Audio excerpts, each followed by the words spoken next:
Hello friends, साथियों, जय श्री राम, जय बागेश्वर धाम सरकार का स्वागत है आप सबका मेरे इस नए वीडियो में। तो फ्रेंड्स, इसके पहले मैंने जो एक लॉन्ग वीडियो बनाया था 10-12 मिनट का जो वीडियो था जिस पे बागेश्वर धाम की A to Z जानकारी दिया था, उसमें कुछ कमेंट आए थे कि पेशी करने के लिए ज़रूरी है कि बागेश्वर धाम के मंदिर में ही जाया जाए, अपने घर के आसपास वाले हनुमान जी के मंदिर में या बालाजी के मंदिर में चले जाएँ। तो कुछ ऐसे ही सवालों को जवाब देने के लिए इस वीडियो को मैं बना रहा हूं, तो वीडियो को जरूर देखिएगा। आप ही के सवाल हैं, आप ही ने जो सवाल किया था उसी के बारे में वीडियो बना रहा हूं। तो देखिए, पहला जो सवाल था कि जो पास में मंदिर है वहाँ जा सकते हैं बागेश्वर धाम न जाके। तो देखिए, ऐसा नहीं होता है। गुरुजी ने कई वीडियो में बताया है, कई बार बताया है, बागेश्वर धाम में भी बताया है, कई कथाओं में बताया है कि देखिए, हवा तो सगले हार है।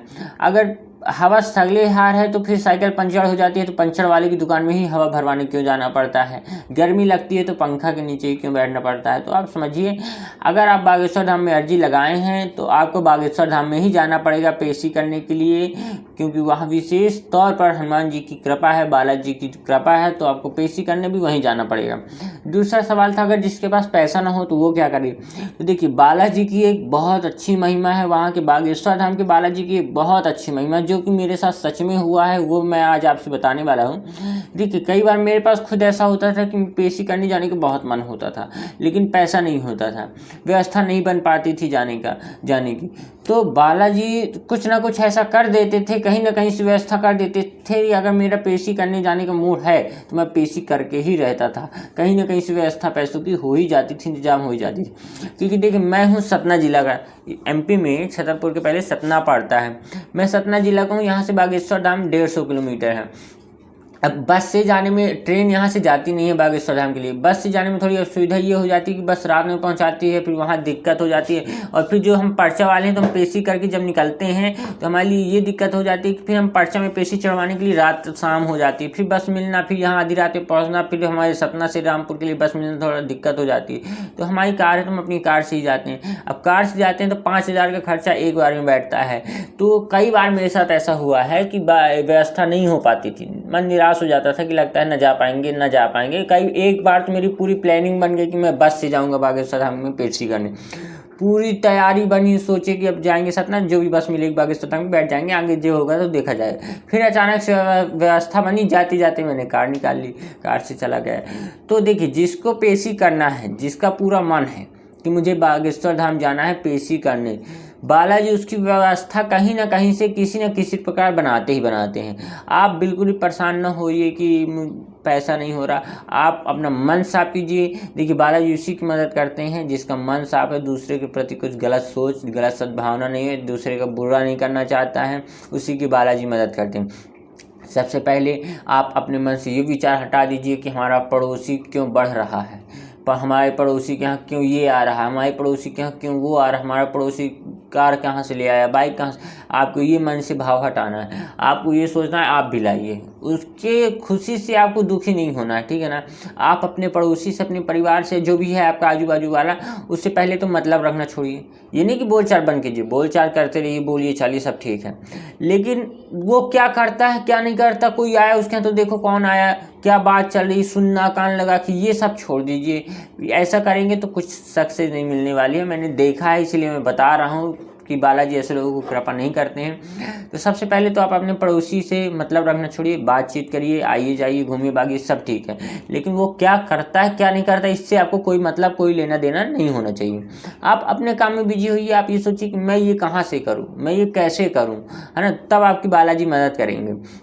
बालाजी जाना है, बागेश्वर धाम जाना है, तो पहले तो आपका मन साफ होना चाहिए, कोई भी दुर्गुण नहीं होने चाहिए आपके अंदर, और लहसुन प्याज मांस मदिरा का त्याग करना है, वहाँ के नियम का पालन करना है। और सबसे अहम बात कि आपको अपने पड़ोसी से मतलब नहीं रखना है कि वो क्या करता है क्या। आपके घर में कोई दिक्कत है, अब आप ये सोचिए कि आपके घर में दिक्कत है, उसके यहाँ क्यों दिक्कत नहीं, वो उसके यहाँ क्यों तकलीफ नहीं, वो तो दिन प्रतिदिन बढ़ते जा रहा है। तो ये आपकी गंदी सोच है, इसी कारण आपके यहाँ दिक्कत है। आपके यहाँ कोई दिक्कत है, आप ये सोचिए कि यहाँ हमारा पड़ोसी सुखी है, उसी ने हमको कुछ कराया है, ये आपकी गलत सोच है, ये सबको सोच से निकालिए। अगर उसने कुछ कराया है तो आपको करना क्या है कि घर में हनुमान चालीसा का नियमित रूप से पाठ कर दीजिए। घर की मेन दीवार पे ओम बागेश्वराय नमः लिखवा दीजिए। घर की छत में जय श्री राम का झंडा लगवा दीजिए। देखिए कोई भी कितना भी बड़ा जादू टोना वाला हो कुछ भी नहीं कर सकता अगर आपके यहाँ ये सब है तो। यह हनुमान चालीसा का पाठ शुरू कर दीजिए, सबसे अच्छी बात। इतना करके देखिए।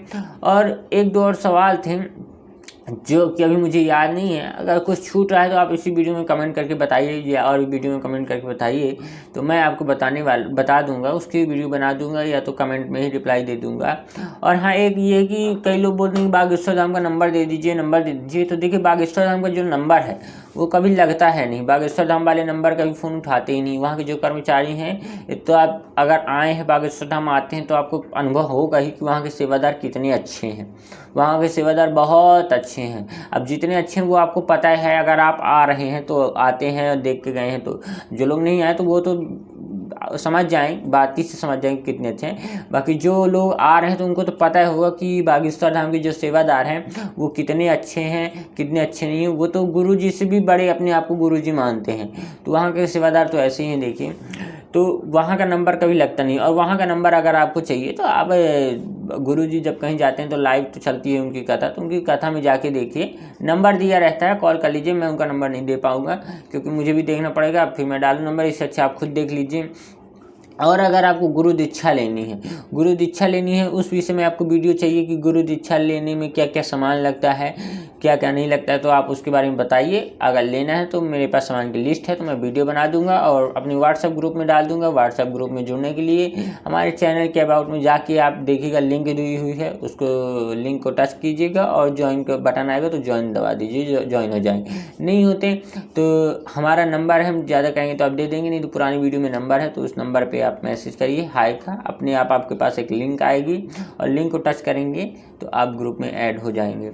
तो फ्रेंड्स, अगर हम बागेश्वर धाम की कोई जानकारी आपको नहीं दे पा रहे हैं, कोई जानकारी हमसे छूट रही है, कुछ भूल रहे हैं, तो आप कमेंट करके हमें ज़रूर याद दिलाएं, तो हम उस विषय में वीडियो बनाएं। किस विषय में आपको वीडियो चाहिए, किस विषय में वीडियो नहीं चाहिए, क्या आप जानना चाहते हैं, क्या आप नहीं जानना चाहते हैं। A to Z हम आपको जानकारी देने वाले हैं। संपूर्ण जानकारी हमारे चैनल में बागेश्वर धाम की A to Z जानकारी हमारे चैनल पे आपको मिलने वाली है। बस आप एक बार एक कमेंट बस कीजिए कि भैया इस विषय में वीडियो चाहिए, उस विषय में हम दूसरे दिन वीडियो बना देंगे। नहीं हो सकता है दूसरे दिन तो पूरी कोशिश रहेगी कि तीसरे दिन वीडियो बना दें, लेकिन वीडियो बनाएंगे ज़रूर। तो आपको जो भी जानकारी चाहिए एक बार हमारे चैनल पे जाके हमारी वीडियो में के ऊपर किसी में के ऊपर कमेंट कर दीजिए या तो व्हाट्सएप में मैसेज कर दीजिए, हम आपके लिए पूरी वीडियो बना के देंगे। अब ये हम क्यों कर रहे हैं, देखिए ये हम इसलिए कर रहे हैं कि जब हम शुरू में बागेश्वर धाम में जुड़े थे तो कोई ऐसा चैनल नहीं था, कुछ नहीं था कि जो बागेश्वर धाम की सही जानकारी दे पाए कि वहाँ करना क्या है। क्या आप यकीन नहीं मानेंगे, मेरा 2 बार पर्चा बना है, लेकिन मैं करीबन 6-7 महीने बागेश्वर धाम गया हूँ तो मैं पर्चे के बारे में जानता नहीं था कि पर्चा होता क्या है। भगवान की कसम दोस्तों, बालाजी की कसम, मैं बागेश्वर धाम जब जाना स्टार्ट किया हूँ तो मैं ये जान के जाना स्टार्ट किया हूँ आज से 2-2.5 साल पहले कि वहाँ सिर्फ मतलब बालाजी हैं, वो मतलब बालाजी, वहाँ की शक्ति अच्छी प्राप्त है, बालाजी अच्छे बालाजी है, तो मतलब जो भी मनोकामना हो तो पूरी होती है ना। तो मैं इस हिसाब से गया था कि नारियल बांधने से मनोकामना पूरी होती है। फिर जब दोस्तों मैं भभूति लेने के लिए अंदर घुसता था, मतलब भभूति पहले अभी भी वहीं मिलते थे, जो पुराना दरबार हॉल है तो वहाँ भभूति मिलती थी, तो इस वाले गेट से जाके उस वाले गेट से निकलना होता था भभूति लेके। तो लास्ट बार जब मैं मतलब एक बार गया 6-7 महीने के बाद, तो मैं भभूति लेने के लिए जब अंदर गया तो मैं देखा कुछ लोग अंदर मतलब जैसे भभूति लेकर हम लोग सीधे जा रहे थे, उसके बाद जो पूरा फर्श बचा था, टाइल्स लगी थी, तो वहाँ कुछ लोग बैठे हुए थे, मतलब 50-60 लोग बैठे हुए थे। तो एक सेवादार से पूछे कि भाई ये लोग कैसे बैठे हैं, तो वो बोला ये लोग टोकन वाले हैं। अब क्या कि वहाँ भभूति में जल्दी जल्दी भगाते हैं तो वो इतना बता पाए। फिर हम बाहर गए कार्यालय में, पूछे कि ये दरबार हॉल में जो टोकन वाले बैठे हैं ये क्या है टोकन सिस्टम, ये क्यों बैठे हैं अंदर, हम क्यों नहीं बैठ सकते। हम A to Z जानकारी ली, उनसे पूछे तो जो कार्यालय में था वो अच्छा लड़का था, उसने पूरी जानकारी दी, सब कुछ बताया उसने।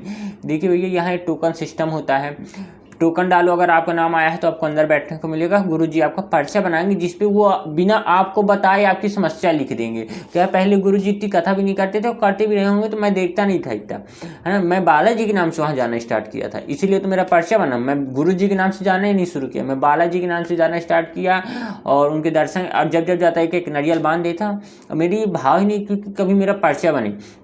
वो तो जब मुझे पता चला तो मैंने एक बार जाके वहाँ पर्ची डाल दी और पर्चा मेरा बन गया, मतलब कि नाम मेरा आ गया। सोचिए 10-15 लाख पर्चियों में सिर्फ 2500 से 3000 पर्चियाँ उठाई जाती हैं, उनका नाम आता है, और उस 2500-3000 में एक नाम मेरा भी शामिल था। मैं चौंका आ गया कि चलो ठीक है, बालाजी की बहुत बड़ी कृपा हुई कि गुरुजी से मिलने का अवसर प्राप्त हुआ, उनसे पर्चा बना।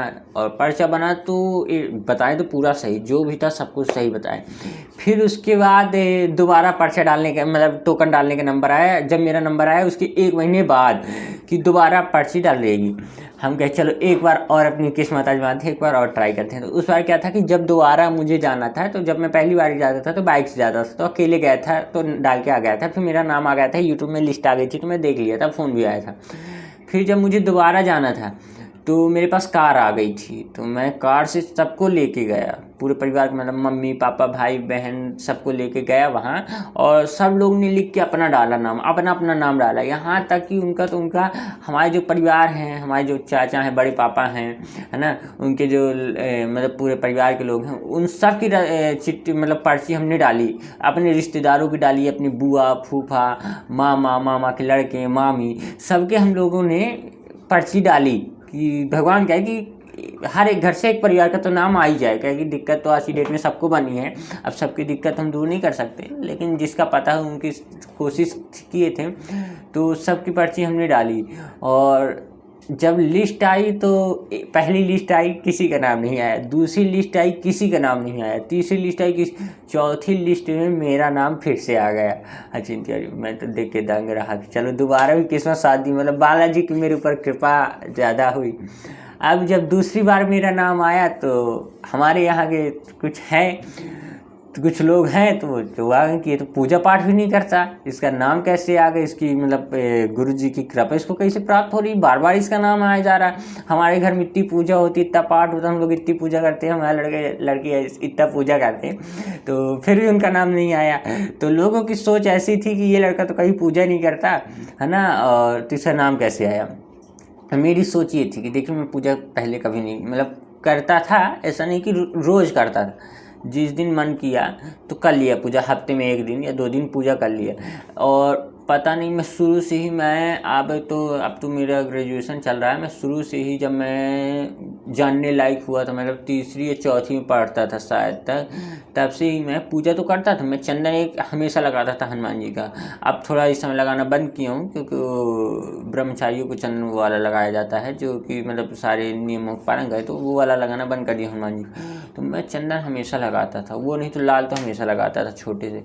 और मैं रोज़ तो नहीं, लेकिन छोटे से भी मैं पूजा जब किसी दिन करता था तो हनुमान जी की पूजा ज़रूर करता था। अब मैं पूजा करता था हनुमान जी की, लेकिन मैं मांगता तो नहीं था, बस जिस दिन मूड आ गया तो अपने से कर लिया पूजा। ऐसे ही मेरा नियम अभी भी चल रहा था, मतलब बच्चा बनने तक चल रहा था मेरा नियम, तब तो उतना भरोसा नहीं था। तो ऐसे ही नियम चलता था कि जब कभी बैठूं तो हनुमान जी से पूजा करूं, और जो भी अपने दुख है तो अपना दुख रो देता था, बता देता था, समस्या बता देता था हनुमान जी से। फिर उसके बाद मुझे एक फेसबुक में वीडियो आई थी बालाजी के नाम से, वो पता नहीं कौन डाला था, क्या डाला था कि यहाँ एक बालाजी हैं, मतलब वो ऐसा ऐसा करते हैं।